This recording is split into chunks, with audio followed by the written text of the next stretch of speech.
कई मौकों पर मैंने कहा यह सरकार हार्टलेस है, अनडेमोक्रेटिक है और हर वो काम अनकॉन्स्टिट्यूशनल उसको सपोर्ट करती है।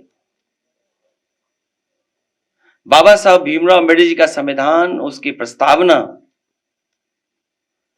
केवल प्रस्तावना के तहत ही अगर सरकार फैसला लेने लगे तो हमारे गरीब, गांव में रहने वाले लोग, पीडीए परिवार के लोग, दलित, पिछड़े, अल्पसंख्यक और जिनके साथ अन्याय हो रहा है उनको न्याय मिलने लगे, उनका सम्मान होने लगे। भगवत कथा सबके लिए है।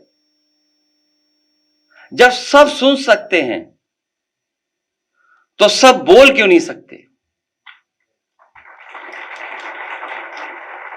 कुछ लोग, वर्चस्ववादी लोग,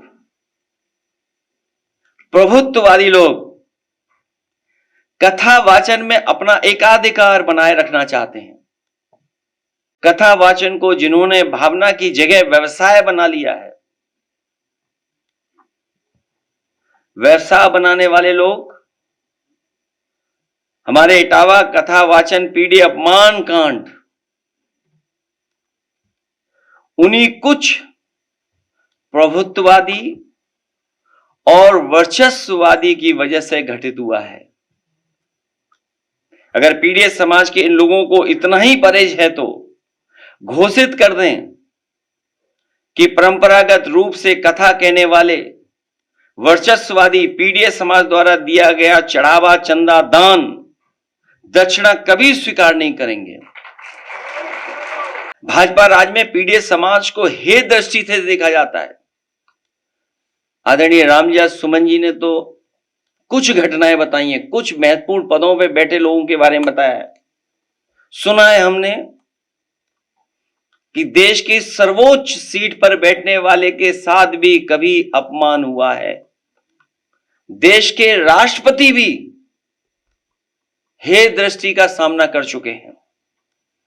सच तो यह है कि जैसे जैसे पीड़ित समाज में चेतना और जागरूकता बढ़ती जा रही है, वैसे वैसे पीड़ित समाज पर मनोवैज्ञानिक दबाव बनाने के लिए वर्चस्ववादी के पीड़ित समाज पर अत्याचार बढ़ते जा रहे हैं। वो प्रभुत्ववादी लोग, वर्चस्ववादी लोग, प्रभुत्ववादी लोग लगातार पीडीए परिवार के लोगों को डरा रहे हैं, धमका रहे हैं, अपमानित कर रहे हैं। अगर भाजपा को लगता है कि भागवत या कोई कथा कहने पर एक वर्ग विशेष का ही अधिकार है तो फिर वो इसके लिए भी कानून बना करके दिखा दें। कई बार कई कानून के लिए बहुत दावा करते हैं लोग, तो इसके लिए भी कानून बना लें कि इसके अलावा कोई कथा वाचन नहीं कर सकता। जिस दिन पीड़ित समाज ने अपनी कथा अलग से कहने शुरू कर दी, उस दिन इन परंपरागत शक्तियों का साम्राज्य ढह जाएगा। भाजपा जाए तो हम सबको चैन आएगा।